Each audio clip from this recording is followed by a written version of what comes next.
This story is proof that if you ever hear a crying baby in the woods, you definitely didn't, and you need to go in the opposite direction. The person who submitted this wants to be anonymous. He is so terrified by even retelling the story that he has never told a soul until now. Mario grew up in a small little town located in Lázaro, Mexico. Growing up, all the people in the town would always talk about weird things happening in the woods, but nothing ever happened to him, so he never really believed any of it.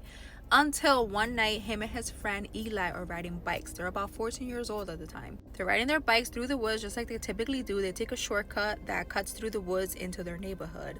On this particular day, it was starting to get kind of later than usual. They start to hear a faint cry of a baby coming from a distance. Terrified, they're thinking that maybe somebody abandoned a baby in the woods. Like that, you would hear so many crazy things, so many different tales, that they decided to kind of investigate and go further into the woods to try to figure out where this baby crying was coming from. As they're going deeper and deeper into the woods, they start to realize that it's getting darker and darker, and the cries just get further and further away. They finally reach like this one opening. Mind you, they're super far away from everybody at this point. It's like this small opening that they reach in the woods, and they feel like literally the air and like the whole environment, like all of like the normal nature sounds that you would hear, like the birds chirping or like the leaves, everything just stops and it's dead silence. That's when they see her.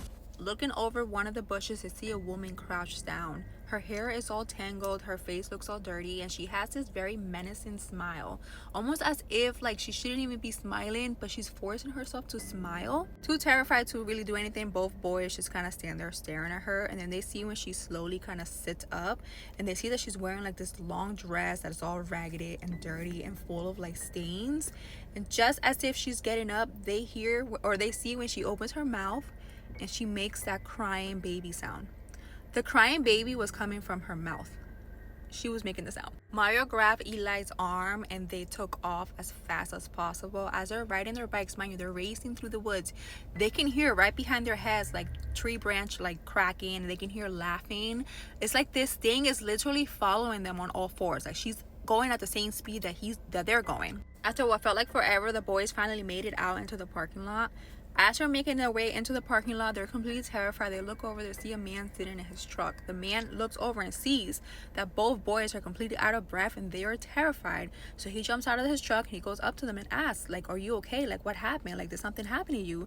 And the boys explain to him what happened. The man then tells them that they should have never been in the woods so late at night because there were witches that hid in there, and there have been many people that had gone missing throughout the years. Have you ever had any weird experiences while being in the woods? I feel like the woods have so many like hidden secrets that no one really knows about, and it is the reason why so many people go missing every single year.